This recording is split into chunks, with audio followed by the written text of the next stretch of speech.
పథకానికి ఇందిరమ్మ ఆత్మీయ భరోసా పథకం అని చెప్పి నామకరణం చేయడం జరిగింది.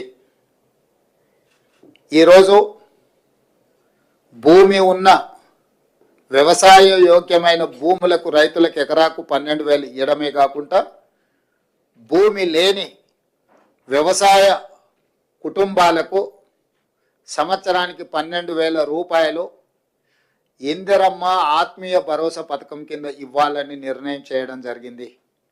ఇదే కాకుండా చాలా సంవత్సరాల నుంచి రేషన్ కార్డుల సమస్య పేదవాళ్ళను పట్టి పీడిస్తుంది. అందుకే రేషన్ కార్డు లేని అందరికీ నూతన రేషన్ కార్డులు ఇవ్వాలని కూడా ఈ మంత్రివర్గ సమావేశంలో నిర్ణయం తీసుకోవడం జరిగింది. కాబట్టి ఈ అన్ని పథకాలు జనవరి 26, 2025 నుండి ప్రారంభం కాబోతున్నాయి.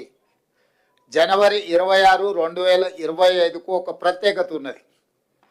మన రాజ్యాంగం అమలు జరిగి డాక్టర్ బాబాసాహెబ్ అంబేద్కర్ గారు మన రాజ్యాంగాన్ని ప్రసాదించి అమలు చేయబట్టి 75 సంవత్సరాలు పూర్తి చేసుకుంటున్న సందర్భంగా జనవరి 26, 2025 నుంచి పథకాలను అన్నింటిని కూడా అమలు చేయాలి అని చెప్పి మా ప్రభుత్వం నిర్ణయం తీసుకున్నది.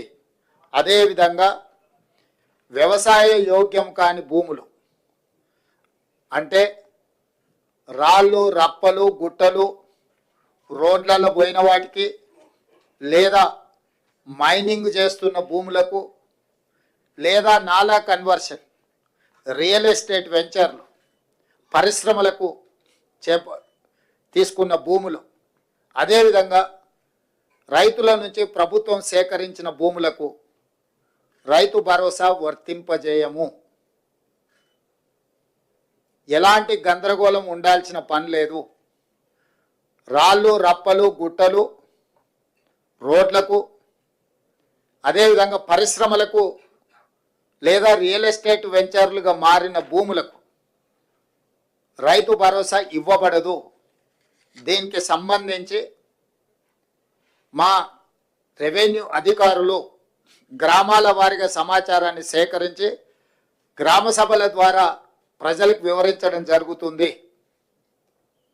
కాబట్టి ఈరోజు ఎవరైనా పరిశ్రమలుగా మారిన భూములు కానీ, రియల్ ఎస్టేట్ వెంచర్లు జరిగిన భూములు కానీ, ప్రభుత్వం సేకరించిన భూములు, ఆల్రెడీ ప్రజల నుంచి ప్రభుత్వం సేకరించిన భూములు ఉన్నాయి.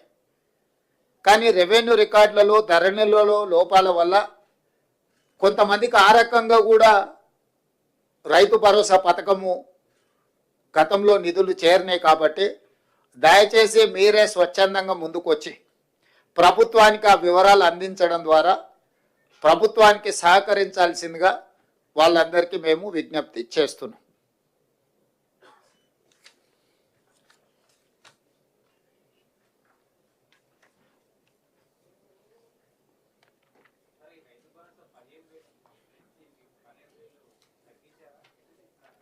పెంచినాం, 10,000 నుంచి 12,000కు పెంచినాం.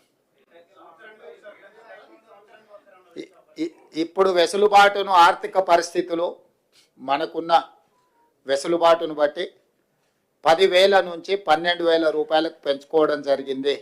అదేవిధంగా భూమి లేని వ్యవసాయ కుటుంబాలకు కూడా 12,000 రూపాయలు ఇవ్వాలని నిర్ణయించుకోవడం జరిగింది. ప్రభుత్వానికి ఉన్న ఆదాయ వనరులను ప్రభుత్వం ఆదాయం పెంచడం, పేదలకు పంచడం మా ప్రభుత్వం యొక్క విధానం.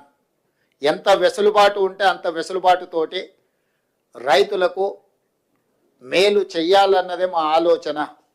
దాంట్లో భాగంగానే గత ప్రభుత్వం 10,000 రూపాయలు